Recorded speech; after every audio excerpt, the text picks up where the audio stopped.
ในวันที่14พฤศจิกายน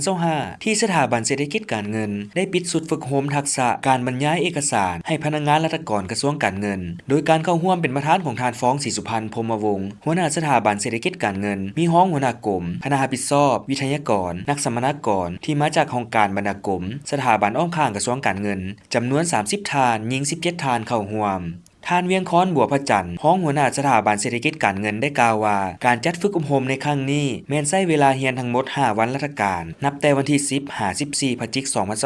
2025ซึ่งหัวข้อที่ได้สำเร็จในการฝึกอบรมประกอบมีทักษะการบรรยายเอกสารทักษะการนำเสนอและการสร้างบทนำเสนอทักษะการเว้าพิธีนำเสนอเข้าในการปฏิบัติเวียกงานตัวจริงการสร้างบทขึ้นนำเสนอทั้งพิธีเปิดปิดและการประเมินผลซึ่งการฝึกอบรมครั้งนี้แม้นได้รับฟังการบรรยายแลกเปลี่ยนความคิดเห็นฝึกปฏิบัติตัวจริงและประเมินการฝึกอบรมจากนักวิทยากรของสถาบันเศรษฐกิจการเงินโอกาสดังกล่าวทานฟ้องศรีสุพรรณพรหมวงศ์ได้แสดงความสมเสยต่อความสำเร็จอันจบงามของสุดฝึกอบรมครั้งนี้โดยแม่นความเอาใจใส่และความตั้งใจของนักสัมมนากรทุกท่านที่ได้เอาใจใส่ประกอบส่วนอย่างตั้งหน้าเข้าร่วมการแลกเปลี่ยนบทเรียนและฝึกปฏิบัติตัวจริงซึ่งได้เฮ็ดให้สุดฝึกอบรมมีความสำเร็จอุดมสมบูรณ์สร้างความเชื่อมั่นและความน่าเชื่อถือในฐานะที่พวกเขาเป็นผู้บริหารและจะตั้งปฏิบัตินโยบายเศรษฐกิจการเงินของชาติการฝึกอบรมครั้งนี้ได้ย้ำให้เห็นถึงความสำคัญของความเป็นมืออาชีพในการสื่อสารเผยแพร่บรรดานิติกรรมและบทนำเสนอวิทยาศาสตร์ต่างๆของแขนงการเงินฉะนั้นความสามารถในการบรรยายเอกสารที่ดีเด่นเป็นกุญแจ